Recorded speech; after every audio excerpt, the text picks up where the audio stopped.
Ngayon ay Sabado Gloria na kung saan ay pinagdiriwang ng mga tao ang muling pagkabuhay ni Jesucristo. Kaya naman ako at ng buong pamilya ko ay nakisaya sa kaganapang ito. At para makapili kami ng lugar na aming pepwestuhan, alas 4 pa lang ay ginising ko ng aking mag-anak para magayak. Ang kaso, puro slow motion ang galawang ko kaya makakaabot kaya kami doon ng maaga. Ay ala, bahala na, intindihin nyo na lang muna ako.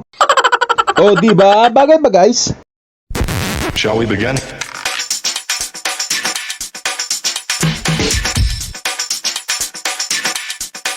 Let's begin now. Sa dagat nga pala ang punta natin guys, kaya kailangan natin magdala ng isang set na damit kasama na ang brief. Aba dapat lang, mahirap na, baka lumit si Junjun pag nababad. At dahil vlogger o, kailangan ko ng mga armas. Ha? Si Teddy Bear? Sa mga anak ko yan. At kailangan nila ng bote, ng buti pa ulit, ng buti pa na naman, at na isa pang bote. At syempre, ang kanilang baon. Di pwedeng mawala yan. Oras-oras pa man din ang kanilang paghingi. O ayan, sa tingin ko okay na guys. Pero bakit parang kusantar yata ang dating? Yung plano namin guys na maaga ay nasobrahan yata. Dahil pagkarating namin guys ay saka palang nagdagsaan ang mga tao. So ano akala nyo sa amin ngayon yan? Pambungad na panauhin? Yun bang tulad sa mga handaan na inaabot ng tanghali dahil nagkakahiyaan tayo na tayong unang dumating? Well, ugali ko kasi yun minsan kaya alam ko. Aba, nakakaya rin naman kasi diba? Lalo at ang dami namang CCTV sa paligid. Pero alam nyo guys, pagkatapos ng mga nakarang araw na patuloy na pag-ulan, nakisama ang panahon ngayon. Pinagandaan ko pa man din ng gusto ang pagbuhos ng ulan. Nakairam tayo ng tent. Ayan, kaya lang kulang. Kaya nilagyan ko ng lilim. Ayan. So meron tayo ngayon lilim. Alam nyo ba guys na dito sa Aurora ay madalas na dayuhin ng mga taga-ibang lugar. Kaya nagikot ako at magtanong-tanong kung saan galing ang mga taong narito. Taga saan kayo? Taga Kabanatuan? Ito naka-fix na ano. Okay lang, okay lang. Okay lang na video. Taga Kabanatuan kaya? Ayan, so taga Kabanatuan daw sila. Ayan. Thank you ate. O diba? Pero syempre hindi naman lahat taga-ibang lugar ang magtsatsaga rito. Marami pa ring mga taga rito na mahilig talaga sa dagat kagaya ko. Saan kayo sir? taga rito lang. Ay, taga rito rin lang. Yan kasi mga taga ibang lugar. Ayan, taga rito rin si sir. Saan dito sir? San Luis. Sa San Luis. Okay. Ilalang. Ay, sa Maria po. Sige sir, enjoy po. O diba? Nilalakad lang mula sa kanila. Taga saan po kayo sir? Quirino? Quirino dyan sa Maria? Quirino province. Ayun, taga Quirino daw sila sir. Okay lang po. Taga Quirino daw sila. Ayan. Sa mga hindi nakakaalam, meron din kami Quirino sa Maria. Pero barangay siya guys na kung saan matatagpuan ang pinakamalaking balete sa buong Asia. So dito guys, sa pagpunta nyo dito sa Baler guys, andito na lahat, mga kainan, mga tuluyan. Makikita nyo yung mga kubo na yan. Yan yung mga kubo na yan. Yan. Yan. Mga inyan yung mga yan. Yan, pwede mga tuluyan yung mga yan. Kaya ito, yan, may mga hotel diyan. Mga hotel po yan. May ulo pa doon. Tapos pagpasok nyo guys sa bungad,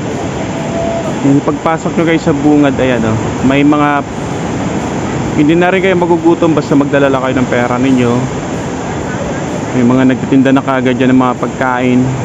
Ayan, souvenir. Ay. Tapos kanina guys may nag-alok sa atin ng table.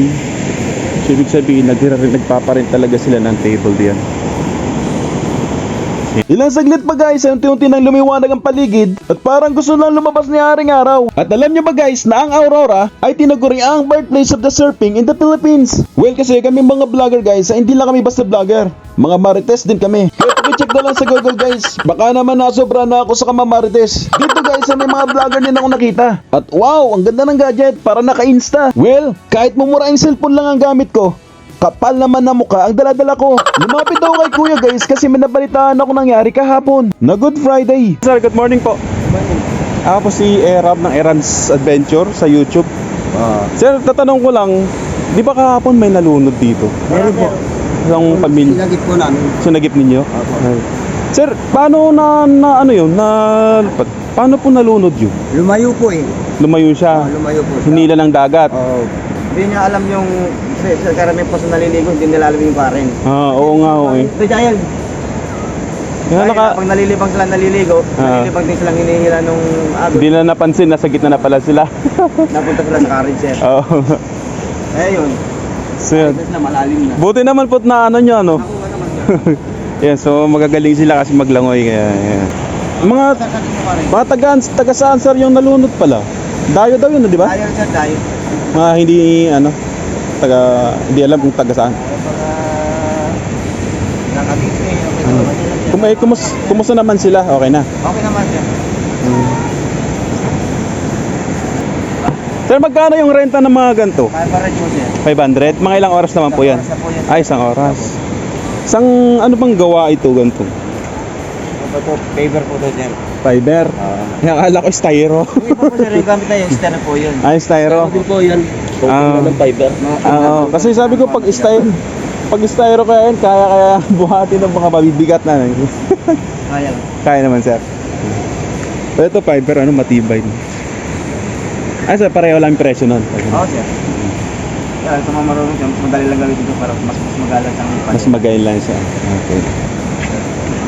Ang galing, no? Pagka, sir, may binibenta rin kayo mga ganito? Wala sir, kaya kami na rin po sir, nabili ng ganito. Saan ba doon, sir, binibili? Diyan na rin sa bahay, pag minsan sir, na-order pa po sa mga malayo. Ay, sa bayan, sir, may binibili dyan. Okay. So, yun. So, sige, sir, salamat po. Good morning po. So, ayan. So, kasi nga kahapon, guys, ay may mga nalunod dito sa pamilya. So, nag-pop in na lang sa aking Facebook. Guys, kapag kayo naliligo sa dagat, huwag kayo masyadong kampante. Dahil katulad lang yan ng may ibang tropa ninyo na akala mo friendly, na hindi mo namamalayan na unti-unti ka palang dinadala sa Kita kapahamakan. nyo yan, mga bilihan dyan. Papasok pa lang dito, guys, meron na kayo mga bilihan na mga pagkain. So, pagka makakalimutin kayo at nakalimutan nyo magdala ng pagkain, ayan, pagkain na nga lang makakalimutan pa. So, marami ang pagkain diyan, guys. Tapos sa Bunganda rin may mga renta ng mga surfing board. So 500 daw ang bayad diyan. Sa mga oras na to guys, ay tuluyan ng nilamon ng liwanag ang paligid. Meron nakapagtataka guys, ano bang meron dito sa dagat ng Baler? At manghang-mangha ang mga taong ito. Ano, wala kayong balak maligo at nakatungangan na lang kayo dyan? At dahil napansin ko na parang tumatanghali na dahil sa init, kahit ang aga-aga pa lang, ayan, nilantakan na namin yung dala naming baon. Syempre, pinakita ko sa mga dumaraan na kahit mukha kaming mapulubi, kaya din naman namin magdala ng pagkain. Hindi naman na siguro nila ito malalaman na inutang ko to sa tindahan. Ay, di ba't ganyan naman tayong mga Pinoy? Sukdo lang ipangutang natin na ating mga merienda nang sa gano'n ay hindi nila sabihing tayo'y poor. Aba, hindi naman ako walat ang gutom, di ba? Bali lumabas na yung ating haraw. Ayan na siya. Talagang ang liwanag na, hindi ko na rin makita. Dami na rin tao. At dahil nga dito ang birthplace of the surfing in the Philippines, ang pangunahing activity dito ay ang surfing. Kaya naman dito guys, ay may mga nagtuturo na rin. Dadapa ka daw ng ganon. Dadapa ka ng ganon, hindi pa hilata, hindi pa taob. Tapos tatayo ka. Ganyan. Ganon, tapos bababa ka sa tubig. Ay, hindi, joke. Yan. So, si kuya. Dumapa naman si kuya.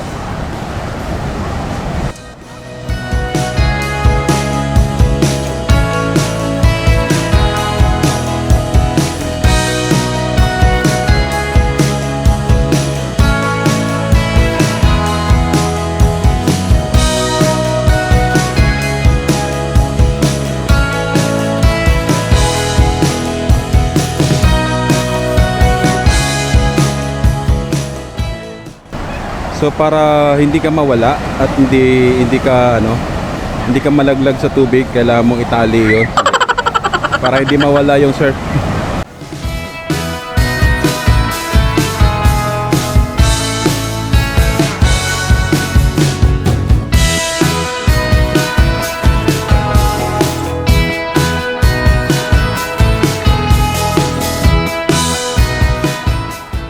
Naintriga ako sa mga nagtuturo ng surfing guys, kaya nalapitan ko ang isang staff at magtanong patungkol Sir, dito. isa ba kayo sa nagtuturo doon? Oo sir, kaso di pa ako sir nagtuturo.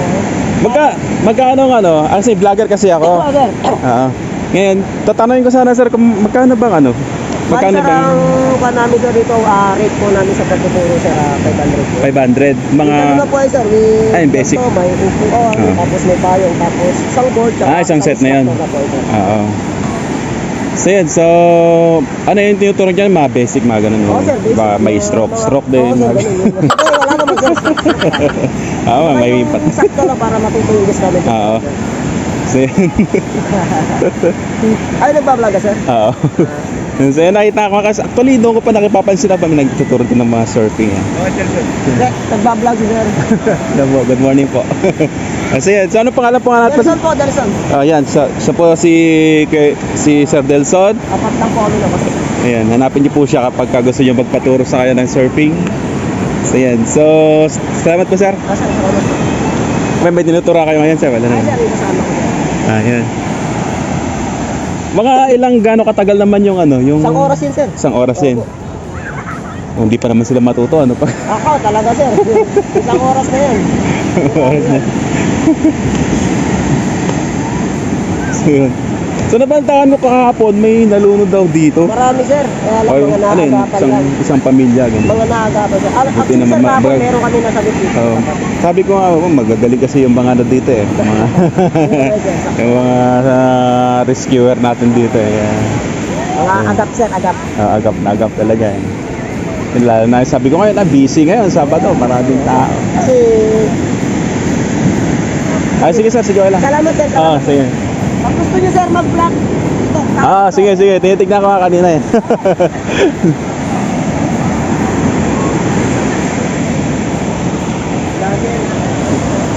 Morning po.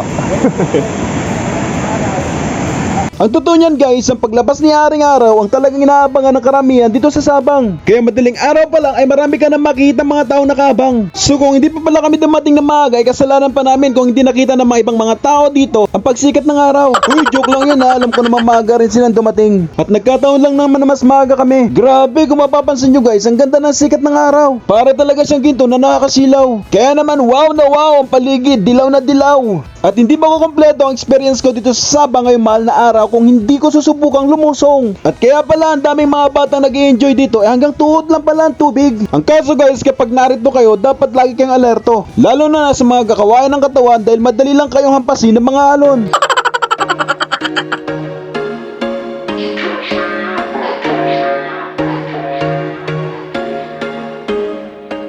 Ang dagat ay katulad ng mga kaaway na siya nakapaligid sa atin. Mga kaaway na mapanlinlang at nagpapanggap na kaibigan. Mga kaibigan na akala natin ay pwede natin silang pagkatiwalaan. Yun ba nga aliwin ka, ngunit unti-unti kang hilain sa kanilang mga bitag. Pero bagaman ganon, ang Diyos naman ay ang alon. Siya ang nagtutulak sa atin sa dalampasigan at nagliligtas sa atin sa kapahamakan. Kaya kung mananatili ka sa presensya ng mga alon o sa ating Panginoong Diyos, wala kang dapat ikabahala dahil tiyak ang iyong kaligtasan. Catch me if I fall.